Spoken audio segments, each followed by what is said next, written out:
and all the marketing and propaganda in the TV will make easy, to bring parents to eat a lot of unhealthy food. And at the same time, they provide this type of food is very high in fats, and not the good fats. Mostly they're saturated fats, and those are the ones that really make kids sick.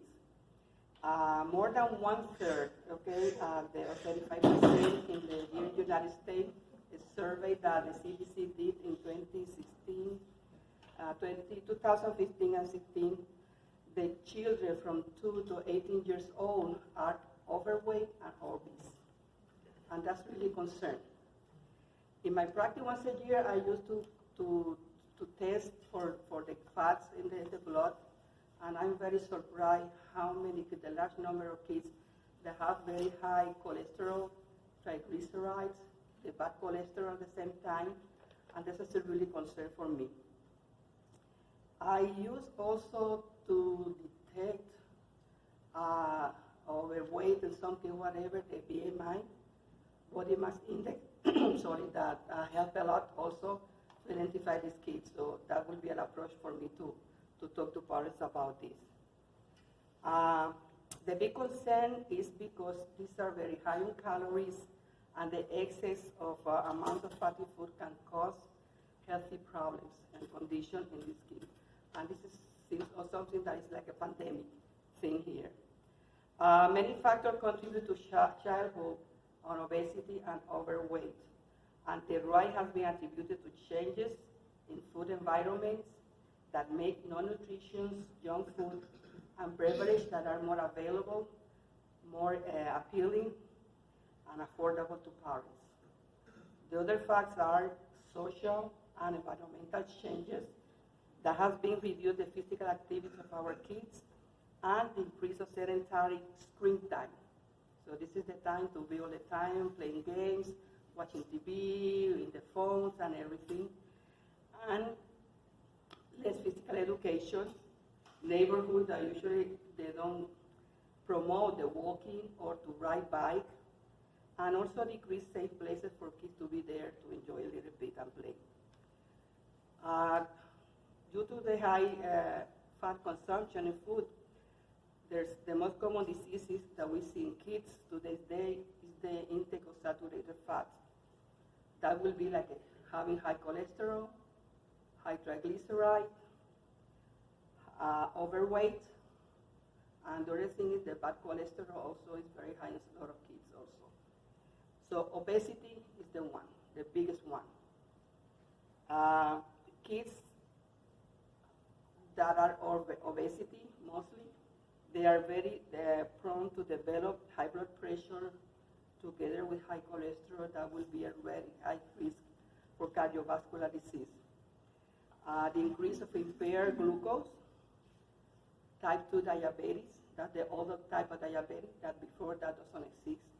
That today we have kids with type 2 diabetes, and the insulin resistance and inflammation is the other thing. Breathing problems, that's another thing, and it can be asthma and sleep apnea on kids, secondary to obesity. Also, they can lead to poor self-esteem and depression. And many of these kids that can be as adult obese also at the same time. They can develop non-alcoholic fatty liver disease, and they will be more prone to have bone fractures. So these are conditions that we can expect from kids that are very obese. One of the best strategies that I think that to reduce the childhood obesity is to improve the eating and to exercise habits of the entire family. It's not just the kid. Everybody has to be involved. One of the things, prevention that we can do is just that can help to avoid this. We have to do a lot with the parents. We can prevent obesity in our kids, limiting your child's consumption of sugar, sweetened beverage, and avoid them at all. Why? Sugar usually can raise the triglycerides in the blood. because sugar in excess, cookies, candies, rice, bread, all those kinds of foods, they are very high in sugar. The body doesn't expose or get out that sugar, excess of sugar, and what it does accumulate in the fat cells in the body. So sugar is one of the main, I would say, the killer one and the worst one to consume. In some way, cholesterol is not really bad, because a little kid less than 2 years old, this is important for brain development, the nerve, and for the hormones also.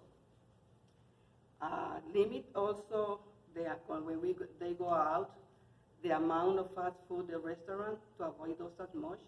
If there's another choice, but they can, teach the kids to help them to make, more healthy choices. Also eat meal as families, as often as family. So that's not really common to this day. Also to adjust the portion appropriately to age.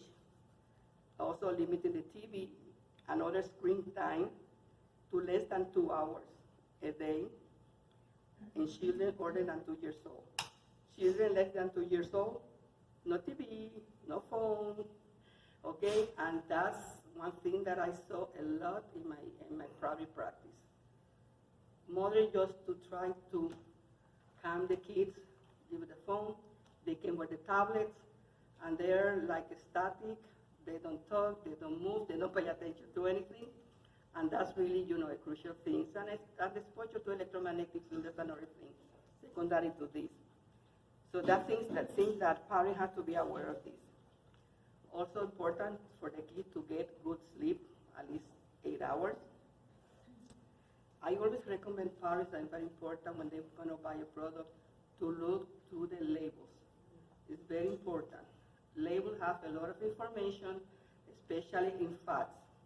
And you can find the information about total fat, the saturated fat, the trans fat, those are the bad fats, cholesterol, how much, fiber, and other nutrients, the sugar, also carbohydrates. Usually, the food that they can consume should be less than 2 grams of saturated fat. Okay, combined and combined with saturated fats and trans fat. So for children less than 2 years old, full fat foods such as milk, cheese are recommended because the brain is made of cholesterol and they need the brain development. What we need to have to control is the saturated fat, that are the bad one. And they also provide great source to our kids and essential nutrients, and it's important for the brain development that I mentioned, and hormones. The amount of fat needed in the body is based to the calorie needs of each person. Fat intakes in kids from 1 to 3 years should be around 30 to 35%. And in years from 4 years to 18 years should be 25 to 35 for their daily calories from fats. So these are really, it's a recommendation. I was a little bit, doing a research. What will be the best things, to help our kids. But I think that this depends mostly on the parents. Parents has to be in charge of the child health, and they have to teach them, what is healthy and what is not, and what we should eat. So these are little things that we need. I recommend it. And sometimes the mostly that need the good fats are the toddlers, less than 2 years old, that we don't kind of restrict, whatever it is. But we have to know which are good fat and the saturated fats and the trans fat, and to have that knowledge, we can help them to be healthy kids and grow up and be healthy adults. Thank you.